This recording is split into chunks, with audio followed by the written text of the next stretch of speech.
함께 예배하는 모든 분들 가운데 이 말씀의 축복이 함께 하시기를 주님의 이름으로 축원합니다. 이 4절 말씀에 그런즉 육신으로는 우리 조상인 아브라함이 무엇을 얻었다 하리요 만일 아브라함이 행위로서 의롭다 하심을 받았으면 자랑할 것이 있으려니와 하나님 앞에서는 없느니라 라고 말씀합니다. 여기에 보시면 행위와 자랑을 이야기하고 있습니다. 우리가 구원을 우리의 행위로 구원을 받았다면 우리의 구원이 바로 우리 자신의 자랑이 된다고 하는 것이죠. 하지만 구원은 우리의 행위로 받은 것이 아니라는 것입니다. 그러므로 구원을 받은 우리가 우리 자신을 자랑할 수 없다는 것이죠.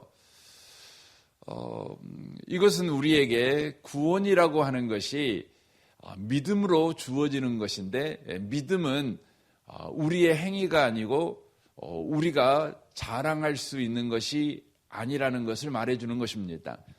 믿음이라는 것은 다만 하나님만 바로 자랑할 수밖에 없는 것이라는 것을 우리에게 말씀해주고 있는 것입니다.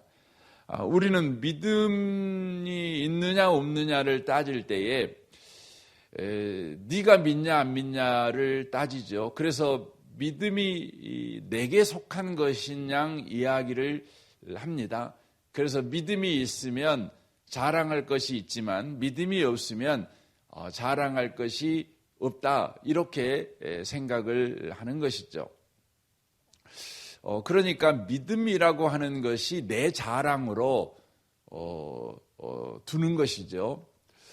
우리가 삶을 살아갈 때에 특별히 그리스도인으로 살아갈 때에 믿음이 있냐 없냐는 신앙생활할 때 굉장히 중요하지요.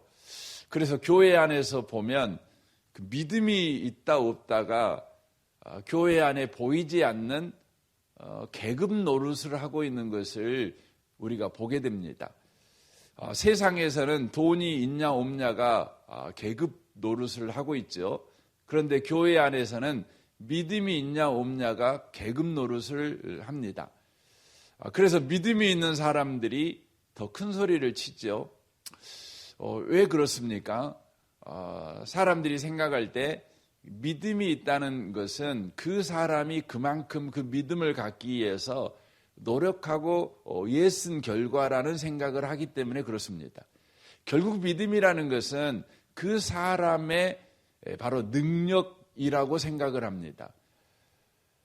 그래서 교회 안에서 믿음이 있는 사람이라는 칭함을 받는 사람들이 더 큰 소리를 치는 것이죠. 그런데 성경은 우리에게 말합니다. 믿음과 자랑은 이것은 어울리지 않는 거라는 것입니다. 믿음과 자랑은 반대되는 개념이라고 하는 것이죠. 그래서 교회 안에서 자기를 자랑하는 사람들은 믿음이 없는 사람이다. 이렇게 이야기를 하는 것입니다.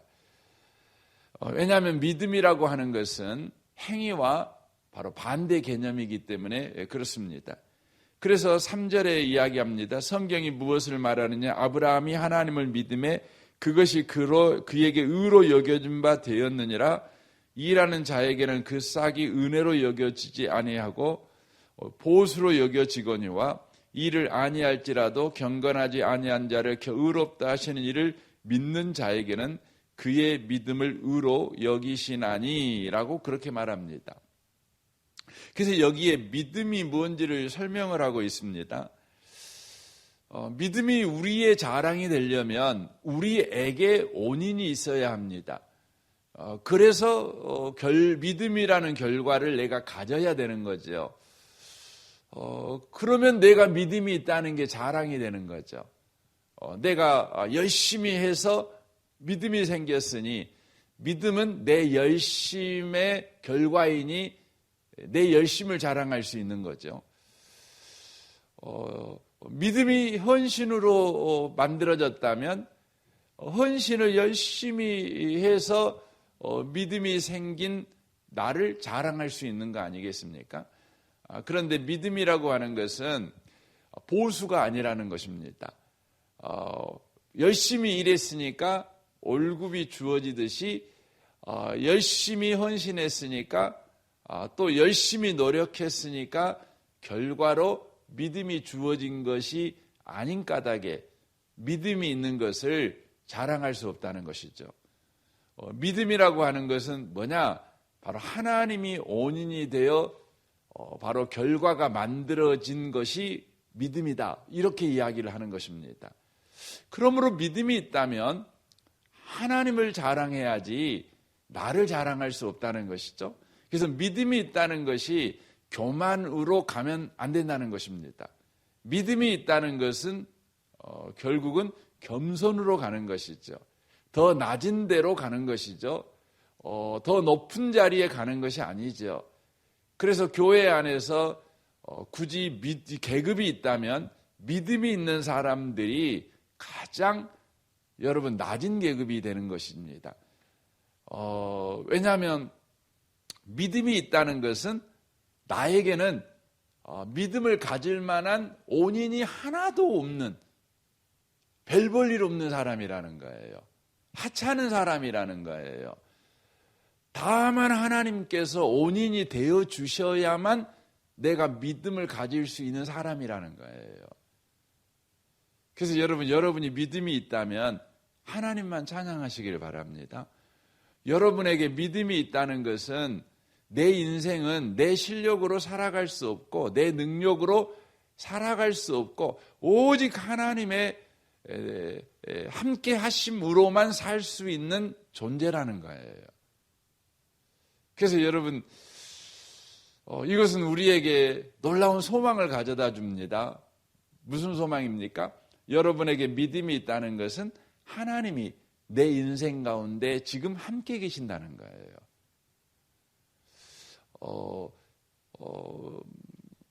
이게 신비한 거죠. 그러니까 믿음이 있다는 것은 내가 믿음을 만들어낼 수 없어요. 하나님이 함께해야만 믿음을 만들어낼 수 있습니다. 그래서 여러분이 믿음이 있다는 그 자체가 바로 하나님이 나와 함께 계신다는 것이죠. 그러니까 아브라함의 우리 창세기 12장에 보면 그 아브라함이 하나님께서 말씀하잖아요. 내가 네게 지시할 땅으로 가라. 그러죠. 아비 친척 본토를 떠나 내가 지시할 땅으로 가라. 그렇게 말합니다. 그리고 내가 너에게 복을 주어 너를 복의 통로로 삼겠다. 그리고 너로 말미암아 모든 민족이 복을 받겠다. 이렇게 복을 받게 하겠다. 이렇게 말씀합니다. 그랬더니 아브라함이 그 말씀을 쫓아갑니다. 따라갑니다. 아브라함이 믿음을 가진 거예요. 굉장하죠. 그런데 여러분과 제가 놓쳐버리는 것이 있어요. 그게 뭐냐면 하나님이 아브라함에게 오셔가지고 아브라함에게 내가 너의 인생에 이렇게 할 거야. 너 믿을래 안 믿을래? 그랬더니 아브라함이 아이고 믿겠습니다 하고 따라갔다고 생각을 해요. 그런데 여러분 그 장면이 있기 전에 어떤 일이 있었는가를 우리가 살펴보셔야 돼요. 아브라함이 바로 그 말씀을 받은 장소가 어디냐? 그러면 하란 땅이에요. 하란. 그러면 그 말씀을 하기 전에는 하나님께서 아브라함의 인생에 개입하지 않았을까요? 아니에요. 개입하셨어요. 어디서요? 갈대아 우르에서요. 그러니까 창세기 12장에 내가 네게 지시한 땅으로 가라. 이렇게 말씀을 하신 장소는 하란 땅이에요. 그리고 하나님이 아브라함을 만나 아브라함의 인생 속에 하나님이 일하시기 시작한 때는 훨씬 전이지만 성경상에 나타나는 현장은 언제냐면 바로 아브라함이 갈대아 우르에 살았을 때예요. 이것을 사도행전에서 스데반 집사는 그렇게 표현해 갈대아 우르에 있을 때 영광의 하나님이 아브라함에게 나타나셨대요. 그래서 아브라함의 인생 속에 영광의 하나님, 이 땅과는 완전히 차별화된 차이가 나는 이 세상신과 이 세상과 완전히 차이가 나는 영광의 하나님을 하나님께서 아브라함에게 나타나셨어요. 아브라함에게 계시하셨어요. 그러니까 아브라함이 갈대아 우르에서 떠난 거예요. 떠난 거예요. 놀랍죠. 갈대아 우르에 떠난 건 갑자기 아브라함이 어떤 깨달음을 얻어서 떠난 게 아니라 세상과 차이가 있는 영광의 하나님, 이 헛되고 헛된 세상과 차이가 나는 영광의 하나님이 아브라함에게 나타나서요. 임하셨어요. 없던 일이 아브라함의 인생에 생긴 거예요. 하나님이 그렇게 하신 거죠. 그러니까 아브라함이 하나님을 따라서 갈대아 우르에서 나왔죠. 그리고 하란까지 가는 거죠. 하란까지 가는 거죠. 그리고 하란에 머물러서 또 사는 거 아닙니까? 그런데 이 모든 시간에 하나님께서 아브라함 가운데 일하신 거예요. 일하신 거예요. 하나님께서 아브라함 가운데 믿을 만한 일을 하신 거예요. 그리고 그에게 믿음이 생기자 무슨 일을 하신 거죠? 하나님께서 아브라함에게 말씀하신 거예요. 내가 너를 복의 근원으로 삼겠다.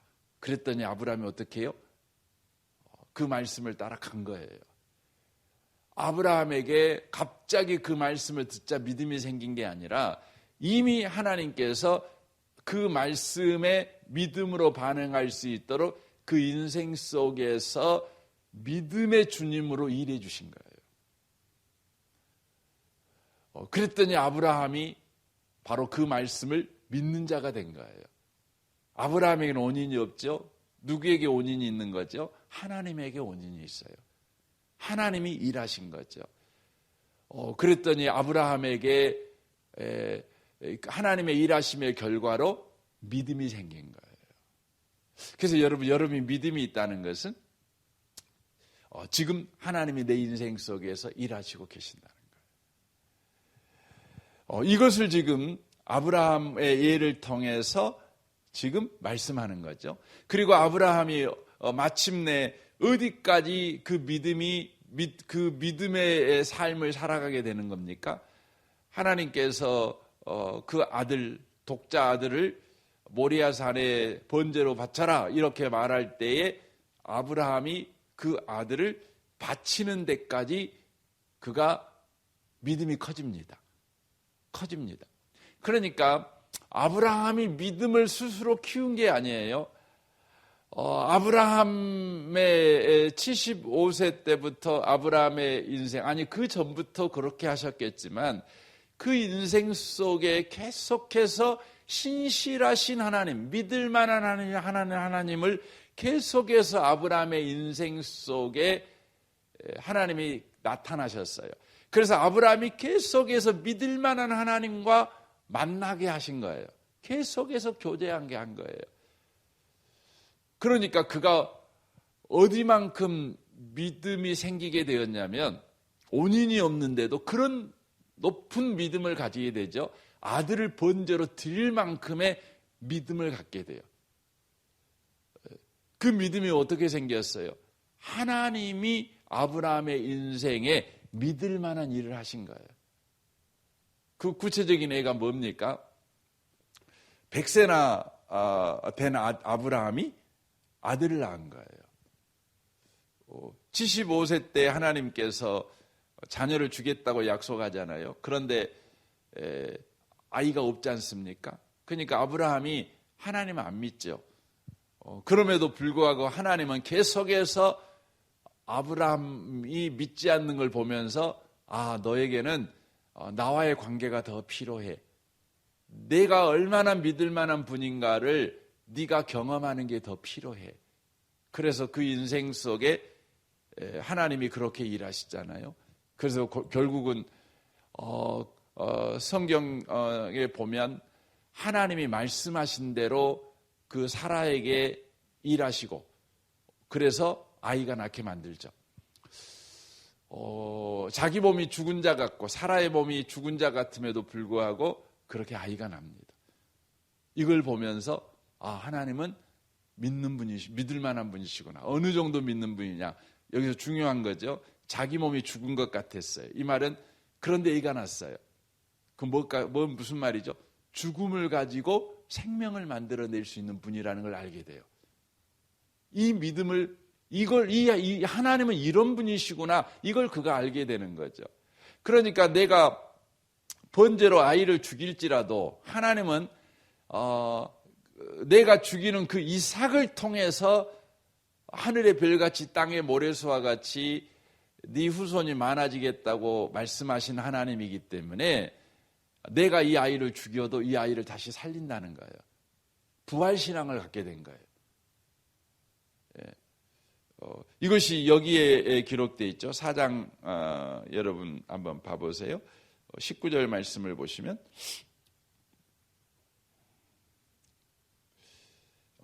그렇게 되어 있죠. 17절부터 보겠습니다. 기록된 바 내가 너를 많은 민족의 조상으로 세웠다 하심과 같으니 그가 믿는 바 하나님은 죽은 자를 살리시며 없는 것을 있는 것으로 부르시는 이시니라. 아브라함이 바랄 수 없는 중에 바라고 믿었으니 이는 네 후손이 이같으리라 하신 말씀대로 많은 민족의 조상이 되게 하려 하심이라. 그가 100세나 되어 자기 몸이 죽은 것 같고 사라의 태가 죽은 것 같음을 알고도 믿음이 약해지지 아니하고 믿음이 없어 하나님의 약속을 의심하지 않고 믿음으로 견고해져서 하나님께 영광을 돌리며 약속하신 것을 또한 능히 이루실 줄을 확신하였으니 그러므로 그것이 그에게 의로 여겨졌느니라 라고 말씀합니다.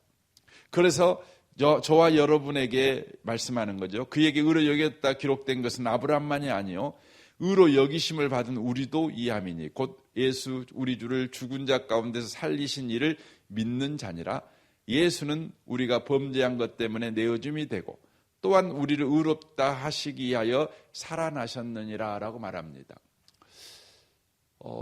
아브라함은 이삭이 자기 몸에서 태어나는 것을 보면서 자기 몸이 분명히 죽었는데 내 아내 몸이 분명히 죽은 몸인데 거기에서 생명이 나오는 것을 보면서 하나님을 알게 되는 거예요. 왜요? 하나님이 그 하나님이심을 바로 계시하셨기 때문에. 그러므로 그의 믿음이 어디까지 자라게 되냐면 바로 모리아 산에서 자식을 내어주는 시기까지 바로 믿음이 자라요. 그렇게 자랄 만한 아브라함에게는 원인이 없었는데 하나님이 바로 원인이 되어주신 거죠. 저와 여러분도 마찬가지죠. 우리는 예수님을 믿습니다. 왜 예수님을 믿죠? 그 이유는 저와 여러분이 믿음을 가질 수 있는 성품이거나 성격이거나 잘 믿는 그런 스타일이기 때문이 아니에요. 바로 예수님을 우리에게 보내셔서 그 믿음의 주님이 주님과 저와 교제케 하심으로 말미암아 하나님이 얼마나 믿을 만한 분인가를 우리 인생 속에 보여주시는 겁니다. 그래서 예수를 보고 있으면 믿음이 생겨요. 우리에게 주어져요. 내게 원인이 없어요. 예수에게 원인이 있어요. 그래서 예수님을 보고 있으면 내게 믿음이라는 결과가 생겨요. 믿음이라는 열매가 생겨요. 어디까지 생기냐면 예수님은 십자가에 죽잖아요. 죽었는데 3일 만에 부활해요. 그래서 저와 여러분에게 어떤 믿음이 생기는 거예요? 바로 아브라함이 이삭이 태어난 것을 보면서 모리아산까지 이제 내놓잖아요. 근데 그 기간이 있지만 어쨌든 그렇게 갑니다. 그와 같이 저와 여러분도 예수님이 십자가에 죽어서 3일 만에 살아나시는 것을 보면서 그 살리신 하나님을 보면서 하나님은 죽음에서 생명을 만들어 내시는 분이시구나. 이 믿음이 가져요. 예. 그래서 제가 이번 주 이제 주일날 설교를 하겠지만 그래서 5장이 나오는 거예요. 5장. 그 믿음까지 우리가 잘하니까 보세요. 5장 보세요. 그러므로 우리가 믿음으로 의롭다 하심을 받았으니 우리 주 예수 그리스도로 말미암아 하나님과 화평을 누리자. 또한 그로 말미암아 우리가 믿음으로 서 있는 이 은혜의 들어감을 얻었으며 하나님의 영광을 바라고 즐거워하느니라. 다만 이뿐 아니라 우리가 환난 중에도 즐거워하나니 이는 환난이 인내는 연단을 연단은 소망을 이루는 줄 알미로다. 이렇게 돼 있어요. 그러니까 그 예수님을 막 보고 있으니까 하나님이 죽음 가지고 부활을 만들어내는 거예요. 그래서 우리 안에 이 믿음이 부활 믿음이 생겨요. 예수님 보고 있으니까. 그러니까 저와 여러분의 삶에 죽음 같은 일이 많잖아요. 그렇죠? 환난이 그렇잖아요. 너무너무 죽어버린 것 같은 삶의 일이 너무 많이 일어나는 거예요. 근데 우리 가운데 믿음이 생겨요. 죽음을 가지고 부활을 만들어내신 주님이 이 환난을 가지고 뭘 만들어내는 거예요? 인내를, 연단을, 소망을 만들어낸다는 걸 우리가 알아요. 이게 중요한 거예요. 아는 거예요.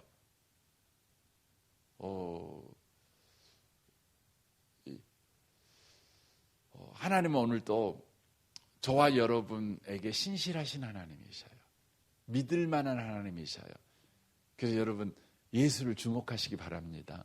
믿음이 안 생기세요?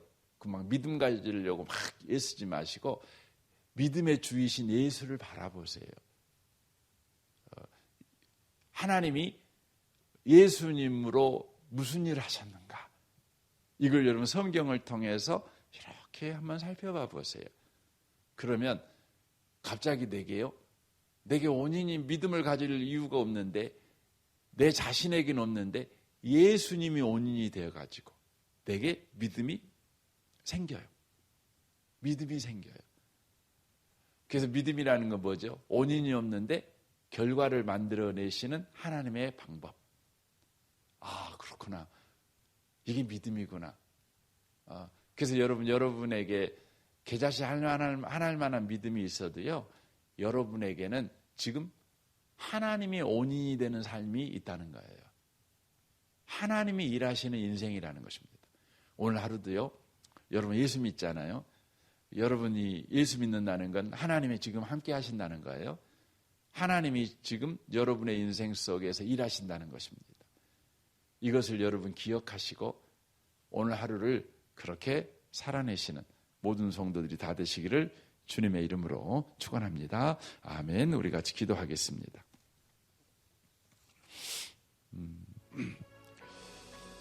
오늘 말씀을 생각하며 좀 기도하시면 좋겠고요. 오늘 그 저녁에 우리 성경 강의 양육 과정에 있습니다. 이를 위해서 여러분 기도해 주시고 또 이 나라 이 민족과 북한과 열방을 위해 기도해 주시고 또한 여러분 우리 교회 모든 마을과 순이 아름다운 성도의 교제가 충만해지는 그런 마을과 순이 될 수 있도록 여러분 기도해 주시면 좋겠습니다.